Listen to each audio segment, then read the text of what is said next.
역사를 기록할 때에는 그 대상이 아주 다양합니다. 그래서 요새는 단순하게 역사 그러지 아니하고 주제를 선정해서 음악에 관한 역사면 음악사, 미술에 관한 역사는 미술사, 나라에 관한 역사는 국사, 경제에 관한 역사는 경제사, 이렇게 다양하게들 부릅니다. 예전에 제가 고등학교 때 과목 중에 세계사라는 과목이 있었습니다. 그러면 세계사, 제목대로라고 하면 세계를 다 배워야 하는데 내용은 실제적으로는 서구 중심의 또 나라와 국가와 영토 중심의 정치사이었던 것으로 기억이 납니다. 그래서 역사 그러면 대부분의 정치가 가장 대표적인 것으로 인식됩니다. 그럼 또 정치는 원래 의미는 바르게 다스리는 것, 그것을 의미하는데 실제적으로는 누가 힘을 가지고 누가 권력을 가지고 누가 권석을 가지고 자기의 마음대로 자기의 뜻대로 활동하는 것, 그것이 되어버렸습니다. 그래서 정치 그러면 언제나 권력을 잡으려는 세력과 권력을 지키려는 세력의 그 암투와 갈등과 투쟁과 그런 싸움이 주류를 이룹니다. 저도 정치를 안 해봤습니다만 정치에 관계된 유명한 명언들은 몇 개 좀 알고 있습니다. 권력에는 피도 눈물도 없다. 정치에는 영원한 적군도 아군도 없다. 권력은 부자 간에도 나누어지지 않는다. 이런 얘기들. 그러니까 원래 정치는 바른 다스림에 관한 이야기인데 정치에 관한 명언에는 바른 다스림에 관한 내용은 하나도 없고 온통 권력과 힘에 관한 명언들만 있습니다. 물론 정치에 관한 책들을 보면 바른 정치를 어떻게 해야 한다, 그런 안내나 권고를 해주는 책들도 있습니다. 그런데 그 책들은 그 책을 지은 사람들이 정치에서 쫓겨나거나 정치에서 물러난 후에 정치 현장이 아닌 책상머리에서 이렇게 했으면 좋겠다라고 쓴 책일 뿐, 그 책을 지은 사람조차도 실제 그 내용을 적용하거나 실천해 본 적이 없는 그런 책일 뿐입니다. 정치는 단순히 세상 정치에만 국한되지 않고 성경의 정치 이야기에도 동일하게 적용되고 오늘날 목회자들의 정치에도 동일하게 적용됩니다. 인간이 사는 곳에 늘 정치가 있기에 성경에도 정치 이야기가 많이 나옵니다. 주로 구약에 나오지요. 신약은 상황적으로 이스라엘이 로마의 속국이기 때문에 누가 왕이 되는지 정권을 잡기 위한 그런 싸움은 별로 없습니다. 하지만 인간이 있는 곳이기 때문에 권력 암투는 있죠. 그래서 유대인들도 예수님과 누가 권위 있는 집단인가라는 주도권 싸움을 하려고 했었고, 또 유대의 분봉왕과 로마의 총독이 서로의 영향권을 확대하려고 갈등하는 그런 모습도 보였고, 사도행전에 보면 또 제자들끼리도 예수님과 3년 동안 동행했던 제자들과 새로 입교한 제자들 간에 약간의 알력 싸움이나 텃세가 있었던 것도 작은 권력 다툼이라고 할 수 있을 겁니다. 신학은 그런 모양새이지만 구약에는 말 그대로 정치 이야기가 많이 나옵니다. 국가가 등장하고 왕이 등장하기 때문에 누가 왕을 차지하냐, 나라의 영역을 얼마나 더 많이 가지느냐에 대한 싸움이 나오고, 그런 구약의 정치 기록의 대표적인 책이 바로 열왕기서입니다. 그래서 저와 여러분은 열왕기서를 읽을 때에 우선적으로 정치 이야기구나, 권력 싸움이구나, 서로 더 큰 영향력을 가지려고 하는 그런 관점을 가지시고 읽어야 합니다. 성경을 읽으면서 다윗은 무조건 성군이고 또 다윗의 후계자는 무조건 솔로몬이어야만 하고, 그래서 다윗이나 솔로몬과 관계된 이야기가 나올 때 다윗과 솔로몬 편에 서는 사람은 다 옳은 사람이고 그 반대편에 있는 사람은 다 반역자고 다 악한 사람이라고 하는 선입견을 제발 내려놓으시기를 부탁드립니다. 앞으로 열왕기상하 합쳐서 총 47장을 살펴볼 건데 미리 결론을 말씀드리겠습니다. 열왕기상하의 결론이 뭐냐? 인간은 실패했다입니다. 이게 결론이에요. 이스라엘이 하나님을 버리고 대신 스스로 선택한 제도가 왕이었는데 그 왕은 인간의 문제를 해결하지 못했고 왕은 인간의 삶을 평안하게 해주지 못했고 왕은 다른 사람을 유익하게 해준 것이 없다. 이게 열왕기서의 결론입니다. 사무엘부터 열왕기하까지 이스라엘에 약 40여 명의 왕이 등장하는데 그 중에 우리의 모델이 될 만한 선정을 베푼 왕은 단 한 명도 없습니다. 제가 내리는 결론이 아니라 성경이 내리는 결론입니다. 만약 선한 왕이 등장해서 그 왕이 정치를 잘해서 국태민안을 이룰 수 있다면 예수 그리스도는 오지 않아도 됩니다. 그렇다면 인간의 문제가 죄라는 기독교의 선언과 예수가 죄에서 인간을 구원한 그리스도라고 하는 기독교의 선포는 모두 거짓이 되어버립니다. 예수 없어도 충분히 문제가 해결될 수 있다는 결론이 되어 성경 스스로 가르침의 모순에 빠지게 됩니다. 성경이 그렇게 자기 모순에 빠질 리가 없습니다. 그래서 저와 여러분은 열왕기서에 등장하는 왕, 열왕기서에 등장하는 정치의 면면들을 통해서 인간의 적나라한 속내와 죄인들의 비열하고 극악한 실체를 확인하시면 되고 동시에 그런 죄인들을 하나님이 어떻게 불쌍히 여기시며 그런 죄인들을 하나님이 어떻게 치유하고 회복하기로 계획하시고 진행하시는가 그것을 확인하시면 됩니다. 지금부터 열왕기 1장에 열왕기상 1장에 흥미있고 재미로운 정치 이야기 속으로 들어가 보겠습니다. 자, 5절을 보겠습니다. 그때 학기스의 아들 아도니아가 스스로 높여서 이르기를 내가 왕이 되리라 하고 자기를 위하여 병거와 기병과 호위병 50명을 준비하니 그는 압살롬 다음에 태어난 자요 용모가 심히 준수한 자라. 그의 아버지가 내가 어찌하여 그리하였느냐고 하는 말로 한 번도 그를 섭섭하게 한 일이 없었더라.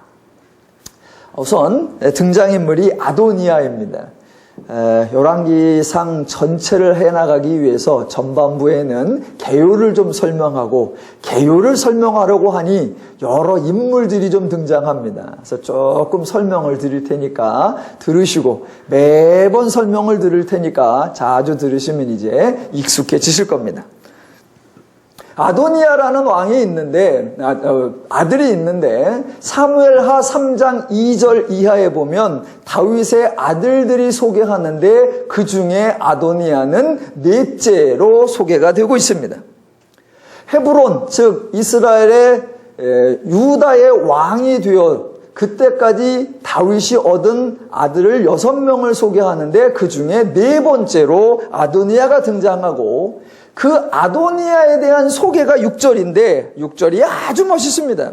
용모가 심히 준수한 자라. 그의 아버지가 내가 어찌하여 그리하였느냐고 하는 말로 한 번도 그를 섭섭하게 한 일이 없었더라. 여러분은 이제 6절 같은 표현을 보시면 성경이 왜 이렇게 말하는가 성경의 표현 양식을 어느 정도 이제 익숙하실 겁니다. 자, 이렇게 멋지게, 이렇게 우아하게, 이렇게 성실하게, 이렇게 지혜롭게 소개가 나오면 그 다음은 과연 멋있게 등장할까요? 정반대로 등장할까요? 예, 정반대로 등장합니다. 자, 6절이 표현이 아니라 자 도리어 역설일 것을 아십니다. 이렇게 아버지의 말을 잘 들었으면 아버지에 대한 반역이 등장하면 안 되고 아무리 억울하고 분한 일을 당할지라도 아버지의 편에 서서 아버지 말씀에 순종하는 모습이 나와야 합니다. 그런데 기껏 소개는 순진무구하게 해놓고 행동은 반역으로 즉 소개와 전혀 일치하지 않게 나옵니다. 그러면 아들을 소개한 게 거짓이에요. 이 아도니아의 행동이 틀린 거예요. 그러면 여러분이 이제 이렇게 이해하시면 됩니다. 아도니아는 표현된 대로 참 용모가 준수하고 아담하고 아버지 말씀도 잘 들었다. 그런데 만약 반역을 일으켰다면 여러분은 오죽하면 그랬겠느냐 이렇게 하시면 되는 겁니다. 오죽하면 이렇게 착한 아들이 반역을 할 정도면 다윗의 말년이 얼마나 엉망진창이었는지 상상할 수 있구나 이렇게 생각하시면 됩니다. 이스라엘의 왕을 구한 것은 하나님을 거부하는 행위였습니다. 그렇다면 성경에서 왕이 이스라엘을 잘 다스리고 그 왕으로 인해 백성이 태평성대를 누리는 그런 모습이 등장할 것 같습니까? 아니면 정반대로 왕이 잠깐은 잘하는 것 같았는데 결과적으로는 백성을 힘들게 하고 어렵게 하는 이야기가 등장할 것 같습니까? 정답은 당연히 후자입니다. 하나님도 그 인간의 심정을 잘 알고 그 인간의 원리를 잘 알기 때문에 하나님이 말씀하시는 것, 성경의 하나님의 원리를 잘 파악하면 성경에 그 다음에 무슨 사건, 그 다음에 어떤 전개가 나올지 충분히 예상하고 알아차릴 수 있습니다. 실제로 그랬습니다. 사울이 왕이 되었을 때 처음에는 블레셋도 물리치고 나라의 기틀을 잡아 주었습니다. 좋았습니다. 왕이 있어서 정말 다행이었습니다. 그런데 얼마 못 가 사울 왕이 미쳐서 날뛰었습니다. 국사를 돌볼 생각은 안 하고 충신 다윗을 잡으러 이 산으로 가고 저 산으로 가고 헤매다녔습니다. 그 세월이 하루 이틀이 아니고 그 세월이 1, 2년이 아니었습니다. 목동 출신의 다윗이 온 이스라엘 백성들의 적극적 지지를 받을 수 있었던 것은 반대로 생각하면 왕 사울이 그만큼 국사를 돌보지 아니하고 그만큼 미련하고 어리석고 엉뚱한 일을 하고 있었구나라는 정황을 아시면 이해가 더 쉽습니다. 다윗이라고 크게 다르지 않습니다. 다윗의 등장 초기나 다윗이 왕으로 등극한 초기에는 그야말로 영웅이었습니다. 다윗은 단지 이스라엘만의 영웅이 아니라 가나안이라고 하는 지역에 최초로 국가다운 국가를 세운 초대 왕입니다. 그래서 이스라엘 나라만이 아니라 그 지역으로서도 역사에 뛰어난 인물입니다. 그리고 실제로 국가의 기초를 잘 다져서 정치, 경제, 국방 등 다양한 면에서 번영을 이루었습니다. 그런데 그 다윗도 결정적으로 수신제가에 실패합니다. 사울이 개인적인 자기가 정신을 잃어서 미쳐서 사울이 개인적인 일로 백성을 힘들게 했다면 다윗은 집안적인 일로 백성을 힘들게 했습니다. 다윗이 왕으로 있을 때 그 40년간 백성은 말썽을 부린 적이 없습니다. 다윗에 관한 기록 중에 백성이 죄를 범하더라, 백성이 악행을 행하더라, 백성이 하나님을 떠나더라, 백성이 우상을 섬기더라 그런 얘기 거의 없습니다. 그런데 다윗이 왕으로 있을 때 그 왕 때문에 그 왕의 일가 때문에 백성의 삶이 힘들고 위험에 빠지고 했습니다. 그러니까 백성의 입장에서는 사울이 왕일 때는 왕이 정신 못 차려서 백성이 힘들고 다윗이 왕일 때는 왕의 가족들이 맨날 헛짓거리해서 백성이 힘들고 백성의 입장에서는 언놈이 왕이 돼도 우리의 삶은 곤고하고 언놈이 왕이 돼도 우리의 삶은 힘들구나 그런 상황이었습니다. 더 재미난 건 왕에게 넌더리를 낸 것은 백성보다 더 먼저 왕의 아들들이었습니다. 그래서 집안 문제를 우유부단하게 다루는 아버지 다윗에게 답답함을 느낀 압살롬의 반역이 일어났었습니다.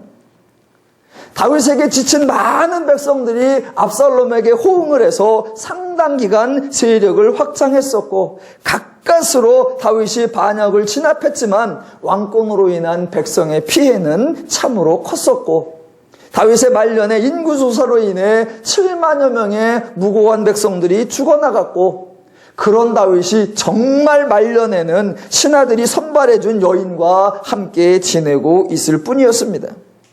그래서 이번에는 압살롬의 동생 아도니아가 들고 일어나려고 하는 것, 그게 오늘 이야기입니다.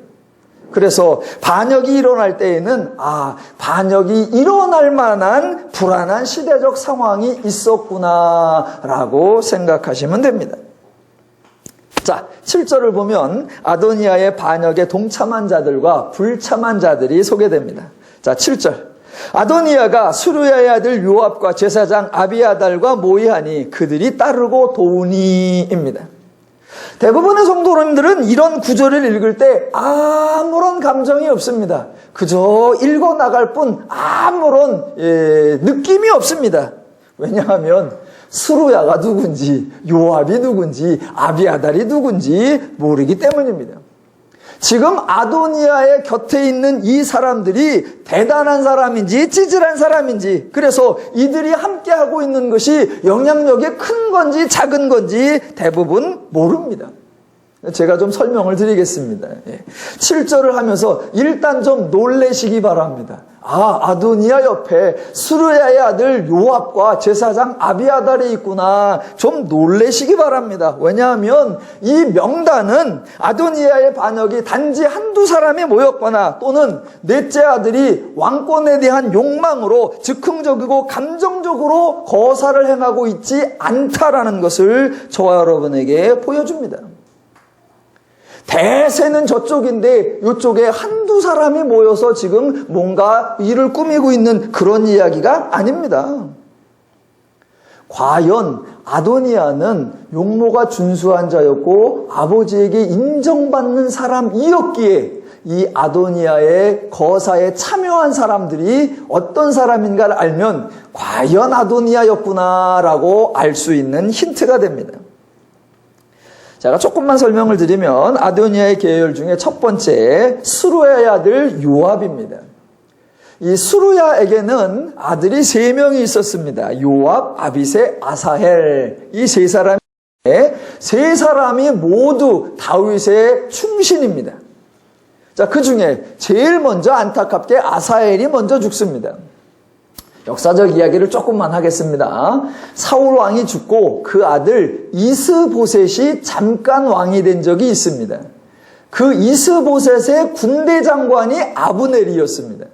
그때 다윗은 헤브론에서 왕권을 잡고 있을 때 이 다윗의 신하와 아브넬의 신하들이, 장수들이 나가서 전쟁을 하는데 그때 안타깝게도 다윗 편에서 나가서 싸우다 죽은 사람이 수르야의 아들 중에 한 사람 아사헬이었습니다.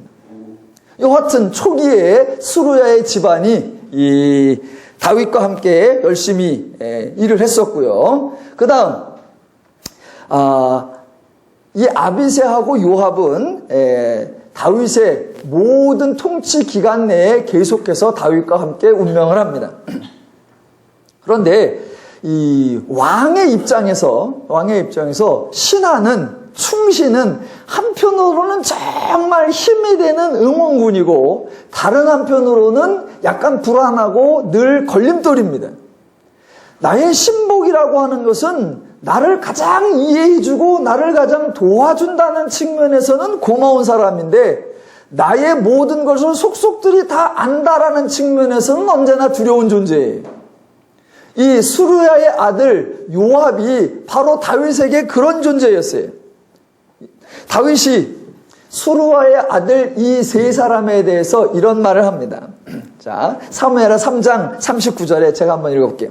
내가 기름 부음을 받은 왕이 되었으나 오늘 약하여서 수르야의 아들인 이 사람들을 제어하기가 너무 어려우니 라고 심정을 고백한 적이 있습니다. 이런 얘기가 왜 나오냐면, 자, 요압이 다윗의 군대 장관인데 아까 설명드렸던 이스보셋의 군대 장관 아브넬이 있는데 이 아브넬이 얼마 후에 이쪽 이스보셋 진영 가지고는 나라가 안 될 것 같으니까 하루는 다윗을 찾아옵니다. 그래서 우리 합쳐서 제대로 된 나라를 만들어 봅시다 라고 동맹을 맺자고 그래요. 그러니까 다윗이 그거 참 좋다. 그렇게 하자라고 해서 허락하고 다시 아브넬이 가서 이제 나라를 합치려고 하는데 그렇게 아브넬이 왔다 갔다는 소식을 요압이 나중에 듣습니다. 그래 놓고는 다윗 왕 모르게 몰래 쫓아가서 이 아브넬 장군을 죽여버려요. 왜냐하면 지난번에 아브넬과 이 자기 동생 아사엘이 싸워서 자기 동생 아사엘이 죽었거든요. 그 원한을 가지고 있어서 다윗 왕은 정략적으로 그 아브넬을 포용하려고 했는데 그걸 요압이 용납하지 않고 쫓아가서 혼자 죽여버립니다. 그 얘기를 듣고 다윗이 하는 말, 이 수르야의 아들들을 다루기가 너무 힘들다라고 했던 겁니다. 그러니까 요압이 그런 일을 한 번 했었고 또 한 번은 요압이 아주 중요한 역할을 합니다. 다윗 말년에 다윗이 인구조사를 하려고 합니다. 그 인구조사를 하려고 할 때 결사적으로 말렸던 장수가 바로 요압이에요. 하나님께서 당신의 나라를 더 크고 더 번성하게 할 텐데 왜 당신이 인구조사를 해서 하나님의 영광을 가로채려고 하느냐. 하나님의 인구조사 그건 하나님이 하는 거니까 하지 마시라. 결사적으로 막아요. 물론 다윗이 이번에는 요압의 청을 거절하고 인구조사를 해서 큰 화를 당하죠. 여하튼 요압이라는 사람은 그렇게 처음부터 끝까지 다윗에게 한편으로는 좋은 쪽으로 충언을 하고 한편으로는 자기 열정을 갖고 해서 걱정이 되기도 했던 그런 장수였습니다. 그런 장수가 다윗과 함께 삶을 같이 했던 장수가 지금 아도니아의 편에 서 있다라는 겁니다. 두 번째 인물이 제사장 아비아달입니다. 이 아비아달도 다윗이 왕이 되기 전부터 왕의 채찍근에서 왕을 도왔던 인물입니다. 기억을 해보시면 다윗이 사울을 피해 도망을 가다가 하루는 너무 배가 고파서 먹을 걸 좀 구하려고 했습니다. 그런데 없어서 제사장을 찾아가서 혹시 빵이 좀 있느냐라고 하니까 제사장이 일반 빵은 없고 여호와께 드렸던 진설병은 있다. 너와 함께 있는 군사들이 부정하지 않다면 이 여호와께 드렸던 빵이라도 줄게. 어떠냐? 라고 할 때 다윗이 우리가 부정하다니요. 전혀 그렇지 않습니다. 주시기만 하면 감사히 먹겠습니다. 그래서 제사장에게 빵을 얻어 먹은 적이 있습니다. 그 사건이 나중에 사울에게 보고가 돼가지고 사울이 그 제사장을 데려다가 죽였는데 그 죽은 제사장이 바로 아비아달의 아버지예요. 그러니까 다윗 왕을 도와주다가 아버지가 죽고 그 제사장 가족이 다 죽임을 당할 때 몰래 도망가서 살아남은 게 오늘 본문에 등장하는 아비아달이에요. 그래서 처음부터 아비아달은 그렇게 다윗과 연관이 돼 있었고 또 나중에 다윗이 전쟁에 나가려고 하는데 하나님께 물어봐야 돼요. 그런데 에봇이 있어서 하나님께 물어봐야 되는데 에봇이 없어. 그래서 제사장에게 에봇을 좀 가져와라. 그래서 에봇을 입고 질문하는데 그 에봇을 가져다가 다윗에게 준 사람이 아비아달이에요.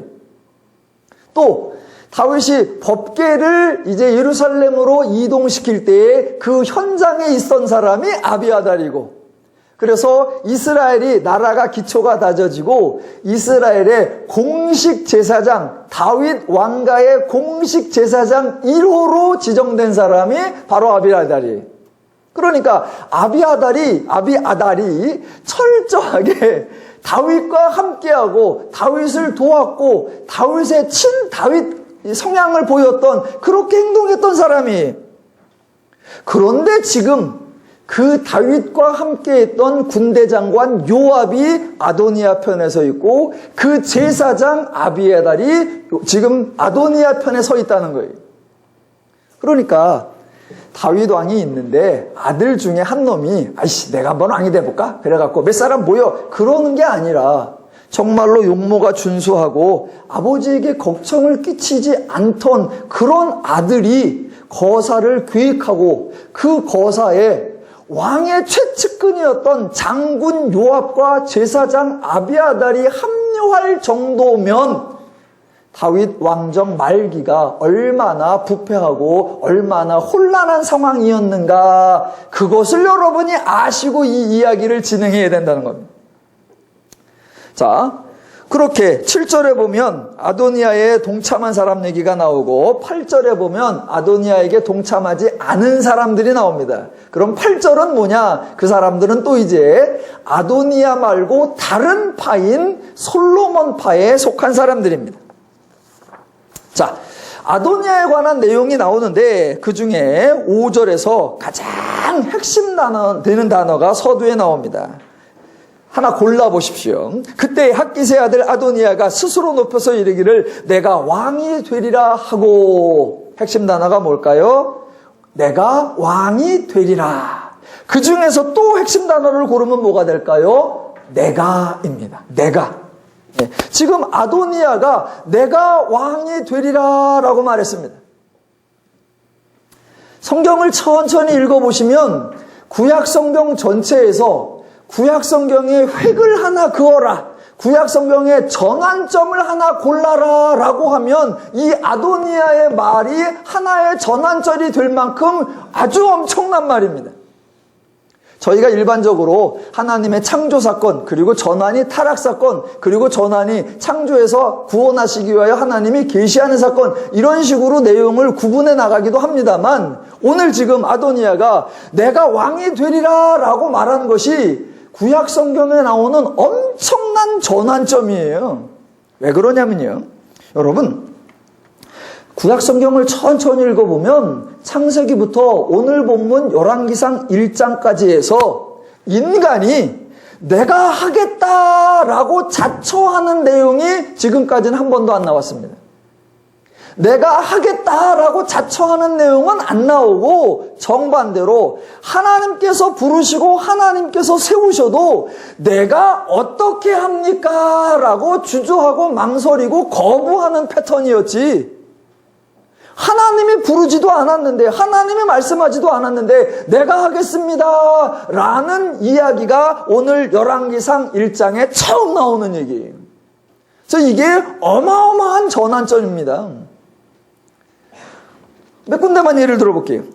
하나님께서 출애굽기에서 모세를 부르셔서 내가 너를 애굽에 보내어 내 백성을 구원하게 하리라, 그 말씀을 하세요. 그랬더니 그때 모세가 하는 말이 뭡니까? 모세가 하나님께 아뢰되 내가 누구이기에 바로에게 가며 이스라엘 자손에서 애굽을 인도하여 내리니까 내가 어떻게 합니까? 그런 얘기였어요.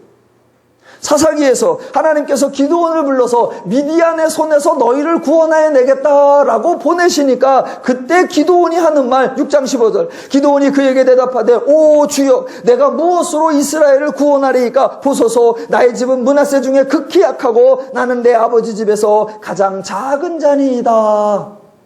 이게 구약의 등장인물들이 하는 말들이었어요. 사울도 마찬가지였습니다. 하나님께서 사울을 왕으로 기름 부으려고 했을 때 사울도 덥석 나선 것이 아니었어요. 사울이 사무엘상 9장 21절, 사울이 대답하여 이르되 나는 이스라엘 지파의 가장 작은 지파 베냐민 사람이 아니니까, 또 나의 가족은 베냐민 지파 모든 가족 중에 가장 미약하지 아니하니까 당신이 어찌하여 내가 이같이 말씀하시나이까? 다 이랬어요.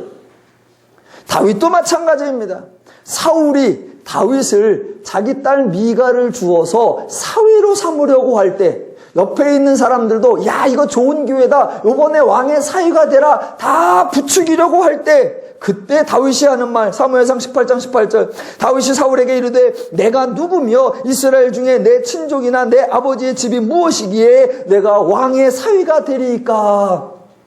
그러니까 구약에서는 하나님이 불러도, 하나님이 맡겨도, 하나님이 세워도 내가 어떻게 합니까? 그렇게 빼는 스타일이었단 말입니다. 그런데 지금 구약에서 하나님이 부르지도 않고 하나님이 세우지도 않았는데 내가 하겠습니다 라고 말하는 첫 번째 등장하는 게 바로 열왕기상 1장의 아도니아입니다. 그래서 지금 열왕기상 1장에서는 구약성경 전개상의 큰 전환이 가요.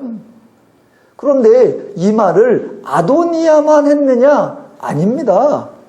자, 오늘 지금 열왕기상 1장을 다윗 왕 말년에 다윗의 왕권을 차지하기 위한 아도니아파와 솔로몬파 두 파의 정권 찬탈을 위한 투쟁이라는 관점을 이해하시면 훨씬 쉽습니다. 지금 두 아들이 왕권을 싸우고 있는데 이때 아도니아는 반역을 일으킨 나쁜 아들이고 솔로몬은 왕권을 이어가는 좋은 아들이라고 편견을 가지시면 안 됩니다. 지금 열왕기상 1장은 이스라엘에서 왕으로 선발되고 왕으로 등극하는 이전의 예들과는 전혀 다른 모습을 보여주고 있습니다. 이전에 이스라엘에서 왕으로 선발되고 왕으로 등극하는 경우가 두 번 있었습니다. 사울과 다윗입니다. 그런데 누가 왕으로 선발되고 어떻게 왕으로 등극했냐? 모두 하나님이 왕으로 세우시고 하나님이 왕으로 등극하게 하셨습니다. 그러니까 어느 누구도 스스로 왕이 되겠다고 나선 사람이 없고 특정 지역이 누구를 추대하거나 특정 부족이 누구를 추대하거나 특정 계층이 누구를 추대해서 왕으로 세운 적이 없습니다. 그런데 지금 이스라엘의 상황이 완전히 변해 있다는 겁니다.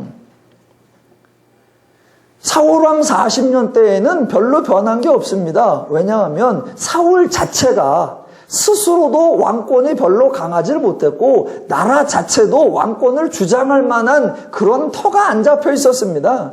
그래서 사울은 자기가 왕하다가 나이 들고서 전쟁에 나가 죽는 걸로 끝납니다. 그런데 다윗은 사울보다는 많이 그래도 번영해 있었고 국가의 틀이 잡혀 있었고 왕권이 강화되어 있었습니다. 그래서 다윗 시대 40년간에 이스라엘에 정말 많은 변화가 일어납니다. 그래서 그들은 이제 권력을 알고 그들은 힘을 알고 그들은 세력을 알고 그것을 갖기 위한 투쟁과 갈등과 싸움과 그 방법의 음모와 모략이 등장하는 세상 정치와 똑같은 일들이 벌어지는 게 어디서부터냐? 다윗왕 40년을 거쳐가고 그 말년에 이런 사건이 일어나는 겁니다. 자, 다윗의 넷째 아들 아도니아가 군대장관 요압과 제사장 아비아다를 데리고 거사를 일으키려고 하는 조짐이 보이자 이제 다른 쪽에서 역반란의 조짐이 보입니다. 그것이 바로 솔로몬파의 움직임입니다. 아도니아파가 행동하는 거나 솔로몬파가 행동하는 거나 목적이 똑같습니다. 하나도 차이가 나지 않습니다. 자, 아도니아는 아까 넷째 아들이라고 설명을 드렸고 그럼 솔로몬에 대한 소개를 잠깐 해보겠습니다. 솔로몬은 여러분 잘 아시다시피 다윗과 밧세바 사이에서 출생했습니다. 성경이 다윗의 자식들을 소개하는데요. 두 번에 걸쳐서 소개합니다. 사무엘상 3장에 보면 헤브론에서 얻은 아들들의 이야기가 나오고 사무엘하 5장에 보면 예루살렘에서 얻은 아들들이 나옵니다. 사무엘하 3장에 나오는 헤브론에서 얻은 아들들은 6명의 부인에게서 6 아들을 소개했습니다.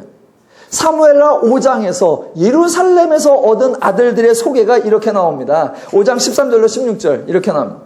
다윗이 헤브론에서 올라온 후에 예루살렘에서 처첩들을 더 두었으므로 아들과 딸들이 또 다윗에게서 나니 예루살렘에서 그에게 난 자들의 이름은 삼무아와 소밥과 나단과 솔로몬과 이팔과 엘리수알과 네벡과 야비아와 엘리사마와 엘야다와 엘리벨렛이었더라. 그래서 이번에는 11명이 등장하는데 아들과 딸들이라 그래요. 그래서 이 11명이 전부 다 아들인지 11명이 전부 다 딸인지 11명이 아들과 딸이 섞였는지 잘 모르는데 성경에 기록하는 양식으로 보면 대부분 아들의 이름을 기록하니까 11명이 아들 같습니다. 그렇다면 기록대로라고 하면 헤브론에서 얻은 자식들과 예루살렘에서 얻은 자식들을 합해보면 밝혀진 것만 부인이 8에 처첩들이요 자식이 17명입니다. 솔로몬은 사무엘하 5장에 처음 그 이름이 등장하는데 이름이 등장하는 건 5장인데 실제로 솔로몬이 출생하는 건 사무엘상 12장입니다. 다윗이 밧세바하고 사건이 일어난 후에 밧세바가 처음 임신한 아들은 태어났다가 곧바로 죽습니다. 그리고 나서 다시 임신하여 출생한 아들이 솔로몬입니다. 그렇게 12장 24절에서 솔로몬이 출생했다라는 기록만 나오고 그 이후에는 솔로몬의 성장 과정이나 솔로몬의 활약상은 언급이 전혀 없습니다. 그래서 어렸을 때 뭐 했는지, 무슨 교육을 받았는지, 어떻게 자랐는지, 성품이 어땠는지, 지혜가 있었는지 없었는지 전혀 등장하지 않다가 느닷없이 갑자기 정말로 깜짝 놀라게 열왕기상 1장에 다시 등장합니다.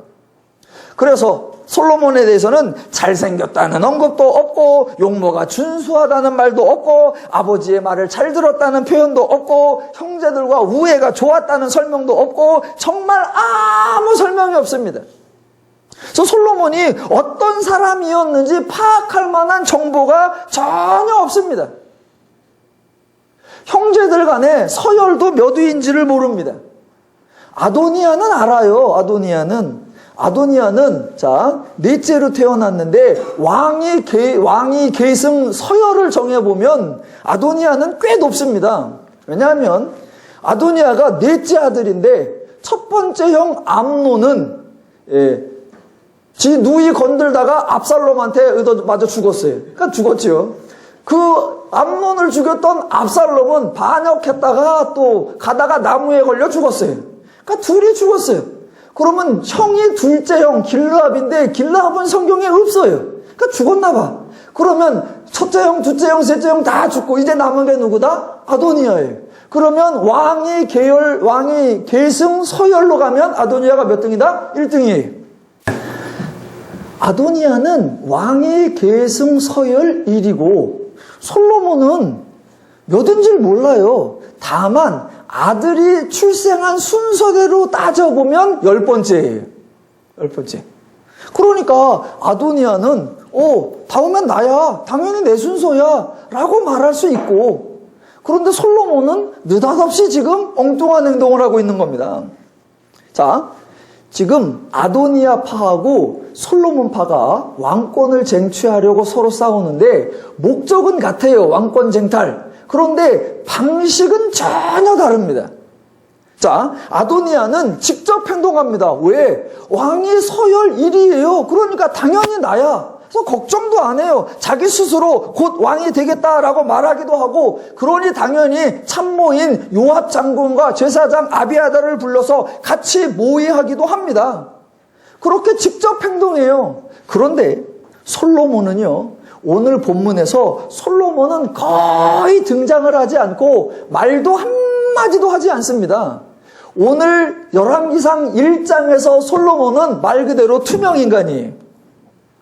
한마디도 안 하다가 맨 나중에 모든 왕의 계승 절차가 다 끝나고 1장 52절과 53절에 가서 달랑 한마디만 합니다.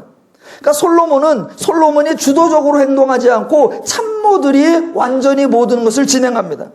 8절에 의하면 솔로몬파의 핵심은 제사장 사독과 여호와의 아들 분하야와 선지자 나단과 시므이와 레위야 그 외에 다윗의 용사들이었다고 합니다. 그러니까 아도니아파하고 솔로몬파는 다윗의 신하들이 적절하게 두 파로 양분되어 있었습니다. 솔로몬파에도 장군과 제사장, 아도니아파에도 장군과 제사장이 서로 잘 나뉘어져 있었습니다. 성경을 오늘 여러분이 조금 역사 이야기를 하니까 조금 지루하실 수도 있는데 잘 들어보셔야 그 다음에 또 이해가 됩니다. 졸리신 분은 주무셔도 됩니다.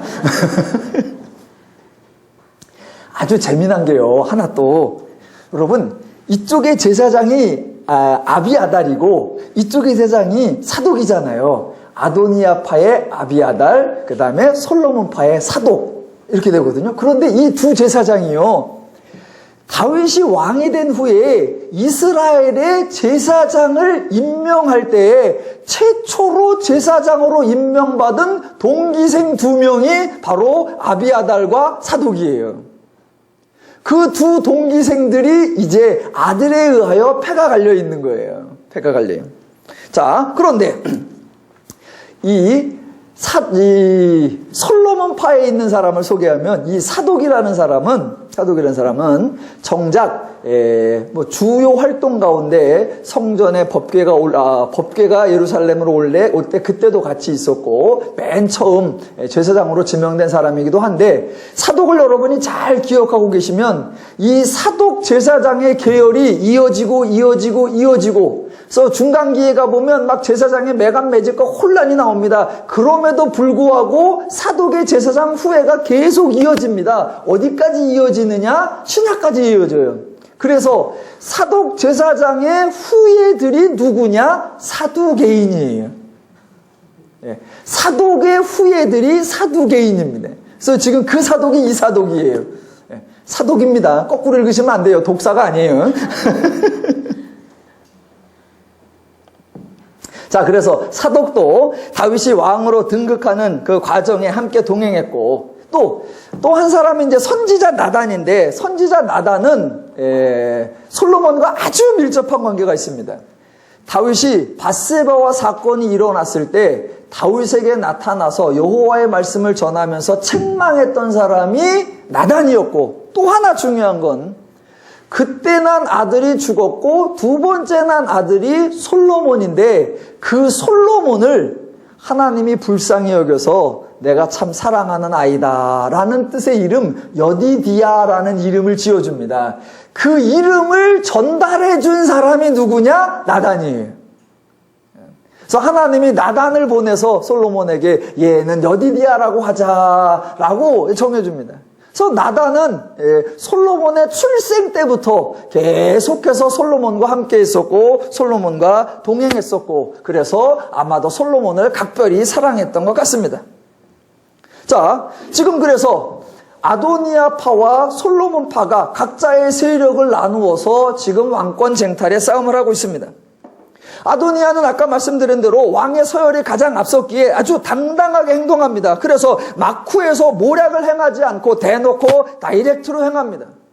그러니까 어떤 행동을 보면 왕이 될 것을 선포하고 호위무사를 고용하고 동생들과 신료들을 다 초청하기도 한다.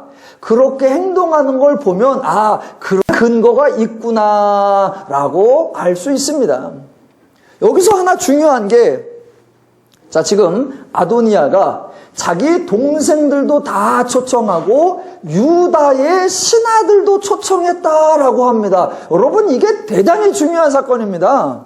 왜냐하면 다윗 왕가에 있어서 유다 지파는 다윗과 가장 밀접한 관계입니다. 지금 아도니아가 불쑥 반란을 일으킨 것이 아니라 평상시 아버지에게도 칭찬을 받았었고 장군이나 신료들에게서도 칭찬을 받았고 아버지의 친위적인 지파들에게도 신임을 받아서 후원을 받고 있다라는 생각을 하셔야 된다는 겁니다. 아도니아 나쁜 놈, 솔로몬이 왕이 되려고 하는데 먼저 나선 나쁜 놈, 이렇게 가시면 안 된단 말입니다. 자, 유다 지파하고 솔로몬하고 어떤 관계가 있었느냐? 유다 지파하고 다윗하고 압살롬의 반역 때문에 다윗이 도망을 간 적이 있습니다. 그러가 다시 예루살렘으로 귀환을 해요. 그렇게 귀환을 할 때에 다윗이 특별히 유다 지파에게 불러서 유다 지파에게 부탁을 합니다. 뭐라고 부탁을 하냐면 사무엘하 19장 11절부터 나오는데, 자, 등장인물들의 이름하고 유다 지파를 잘 떠올리시면서 한번 읽어보세요. 다윗이 압살롬 때문에 도망갔다가 돌아오면서 하는 말입니다. 다윗 왕이 사독과 아비아달 두 제사장에게 소식을 전하여 이르되 너희는 유다 장로들에게 말하여 이르기를 왕의 말씀이 온 이스라엘이 왕을 왕궁으로 도려 모셔오고자 하는 말이 왕께 들렸거늘 유다 지파에게 너희는 어찌하여 왕을 궁으로 모셔오는 일에 나중이 되느냐? 유다 지파야, 너희는 내 형제요 내 고륙이거늘 어찌하여 왕을 도려 모셔오는 일에 나중에 될리요 하셨다 하고, 너희도 또 아마사에게 이르기를 너는 내 고륙이 아니냐? 내가 요압을 이어서 항상 내 앞에서 지휘관이 되지 아니하면 하나님이 내게 벌 위에 벌을 내리시기를 바라노라 하였다 하라 하여 모든 유다 사람들의 마음을 하나같이 기울게 하매 그들이 왕께 전가를 보내어 이르되 당신께서는 모든 부하들과 더불어 돌아오소서 한지라 왕이 돌아와 요단에 이르러 유다 족속이 왕을 맞아 요단을 건너가게 하려고 길갈로 오니라 입니다. 이렇게 다윗 왕의 총애를 받던 그 유다 지파의 지지를 받았으니 아도니아파가 당당하게 행하는 게 우리가 충분히 이해가 됩니다. 그에 비하면 솔로몬파는 전혀 행동이 다릅니다. 말 그대로 솔로몬파는 정치를 합니다. 모략을 꾸미고 모사를 꾸밉니다.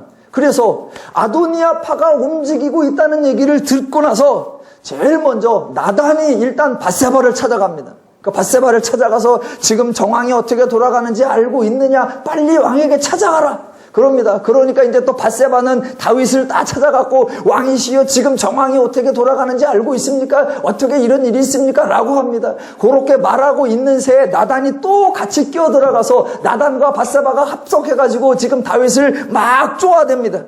그렇게 해서 그날 다윗에게 왕권을 이양한다는 선언을 하게 하고 결국은 그날 기름 부어 왕권을 이양받습니다.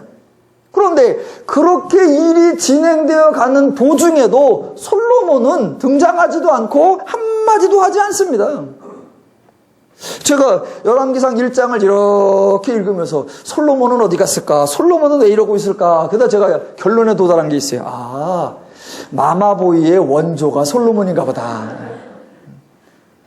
다른 표현을 하면 캥거루죽의 오리지널이 솔로몬인가 보다. 그런 생각도 했습니다. 그런데 오늘 결론이 어디로 가려고 하냐면, 아도니아가 한 말이 구약의 전개상 전환을 이룰 만한 획기적인 사건이라고 그랬습니다. 어느 누구도 내가 뭘 하겠다라고 자처하는 게 없는데 아도니아는 내가 왕이 될지라라고 자처를 한단 말입니다.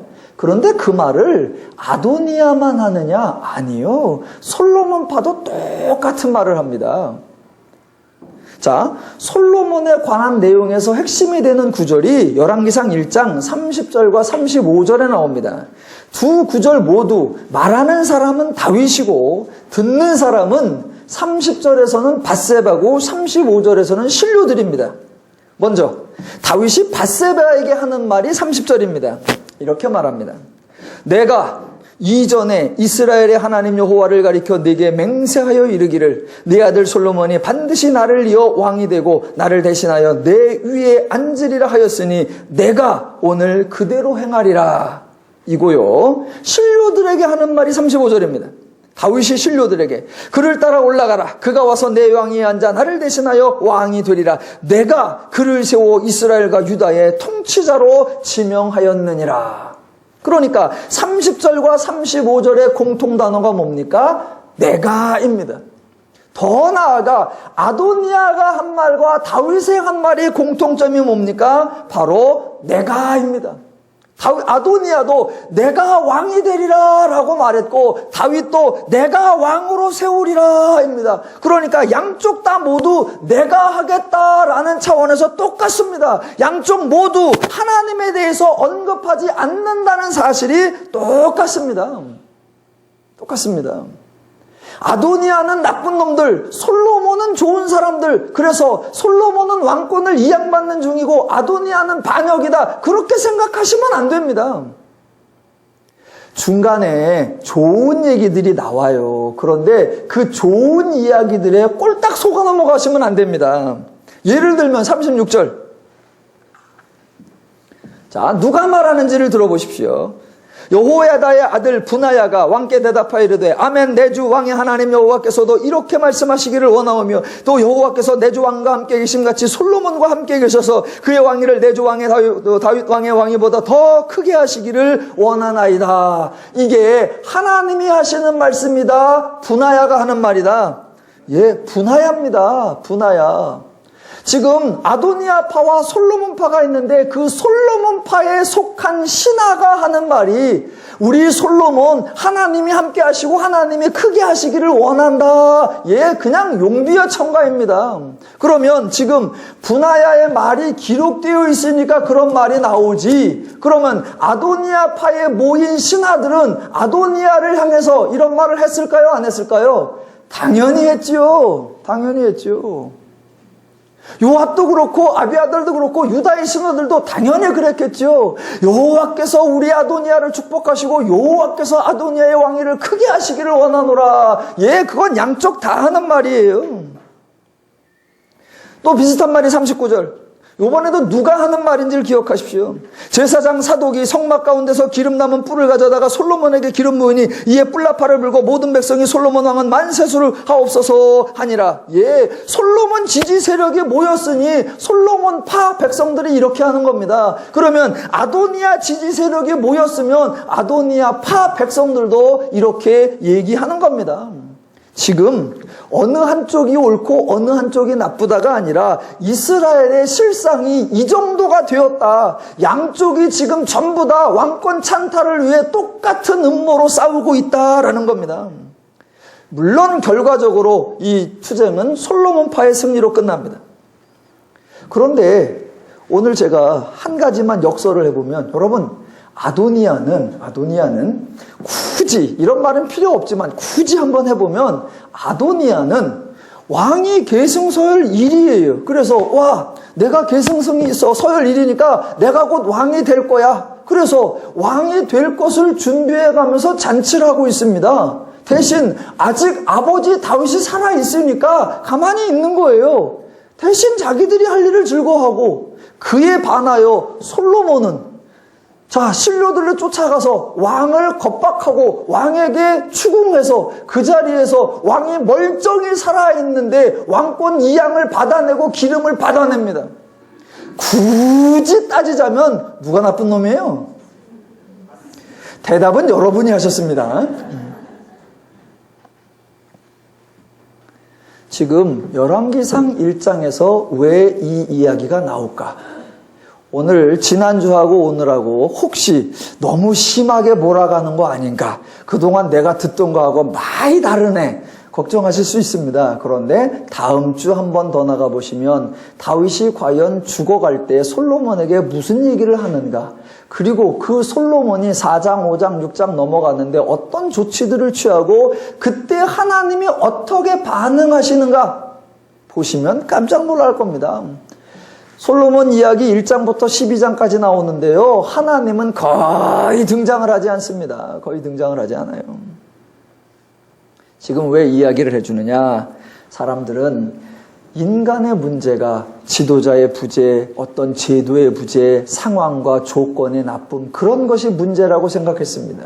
그래서 이스라엘은 언제나 지도자를 새로 세우자, 나라를 굳건히 하자, 상황을 정비하자, 그렇게 해옵니다. 그러나 그 모든 것이 실패하죠. 성경은 전혀 다르게 얘기합니다. 세상에 그 어디도 하지 않는 말은 성경은 하는 겁니다. 인간의 문제는 죄라고 선언하고 그 죄를 이기고 평화와 안식과 자유를 누리려고 하면 하나님을 알아야 한다. 그 하나님을 알아 하나님의 마음과 원리와 심정으로 죄를 이겨야 한다라고 선언합니다. 그리고 그 선언대로 해주기 위하여 하나님은 창세기부터 여호수아서까지 죄인들에게 하나님을 알리는 계시를 행하셨습니다. 하나님께서는 이스라엘에 아브라함이나 모세나 여호수아 같은 걸출한 지도자가 있으면 나라가 안정되고 백성들이 평안하겠다, 그런 생각을 하신 적이 없습니다.